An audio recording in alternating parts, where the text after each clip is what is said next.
Good morning. I'm Gary Preston from Grace Faith Christian Discipleship, and this is Romans, the Journey. And we're beginning today with lesson number 1, Romans, the Journey. Today we're going to be talking about how to rightly divide the word of truth, because this journey is a journey from the law of Moses to the grace of Jesus Christ. And the purpose of studying the book of Romans is twofold. It's not just so that we understand what the Apostle Paul is teaching in the book of Romans, but so that we can learn how to rightly divide the word of truth.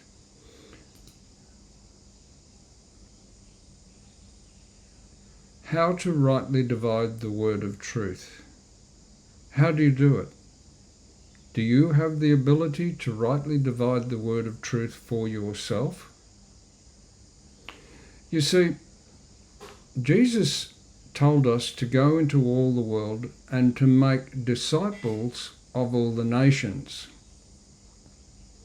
The church has been doing a mighty job making converts of all the nations. Look at all the people who call themselves Christians. Evangelism throughout the world has been fantastic. But where the church has failed is in discipleship. The purpose of the fivefold ministry is to prepare the saints for the work of ministry. Now, it doesn't matter whether you're a pastor, a teacher, a prophet, an evangelist, or an apostle. We have one goal, and that is to prepare the saints for the work of ministry. But we all need to be working together. So if we're an evangelist, if I was an evangelist, and I get somebody saved or born again, then it is my responsibility to ensure that that person is discipled. Does that mean that I have to do the discipleship? No. I plug them in to somebody who is a teacher who can disciple that person. But if I just get somebody saved or born again and just call out, "Next," what happens to that person? They're just left to join the dots for themselves. And that's not how it should be. We should be all working together to prepare the saints for the work of ministry.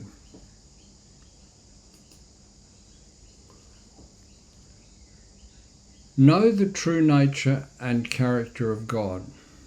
To be able to rightly divide the word of truth for ourselves, it is essential that we know the true nature and character of God. What is God's character? What is his nature? Where do you find this? Well, the place where you cannot find it is in the Old Testament, specifically in the law of Moses. You cannot see the true nature and character of God in the law of Moses. Where can you see it?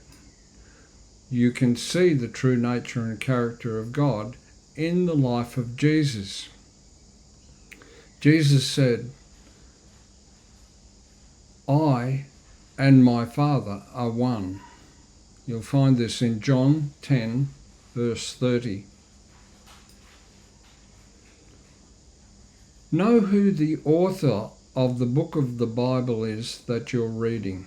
Know who the author is. Know who it is. Well, we're studying out the book of Romans. So the author in the book of Romans is the Apostle Paul. The Apostle Paul set out his credentials right at the beginning of the book of Romans in chapter 1. The first few verses set out who he is, what his calling is. And we're going to study this out when we read through Romans chapter 1. But how do you know his methodology for ministry?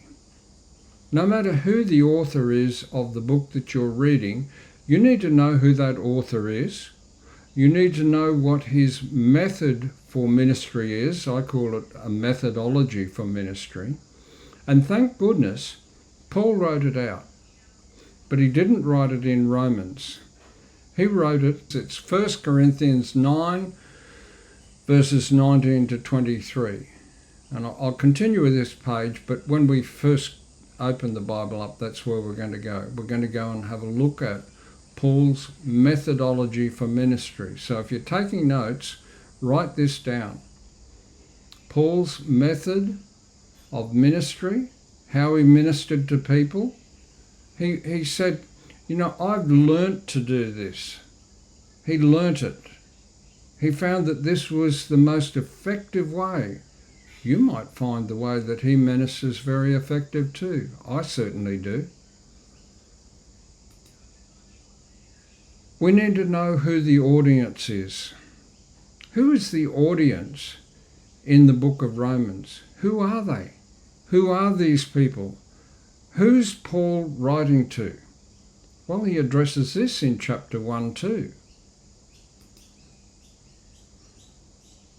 Who is the author speaking to? Which dispensation, law or grace? Are they under law, the law of Moses, or are they under the grace of Jesus Christ, the people that he is writing to? Because you have to know whether this is applicable for you or whether it's not applicable for you. Does this apply to you, in other words?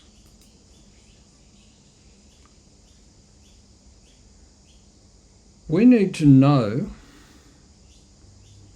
that the law and the prophets were preached unto John. So the law and the prophets were preached unto John. So the Old Testament, the law and the prophets were preached unto John. But Jesus preached the kingdom. It doesn't say that Jesus preached grace. It says that Jesus preached the kingdom. You'll find that in Luke 16, verse 16. You need to have the ability, or we need to have the ability to identify law from grace. The law of Moses from the grace of Jesus Christ. This is just so important, I can't overstate it, because the majority of Christians, maybe when I say majority, I mean extreme majority of Christians, maybe as high as 85 or 95% of Christians cannot identify law from grace. And this includes pastors and teachers. It's not the way it should be.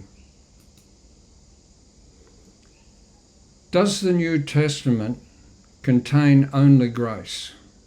I'm just going to pose a few questions because we're coming to the end of this lesson. Does the New Testament only contain grace? This is a question for you.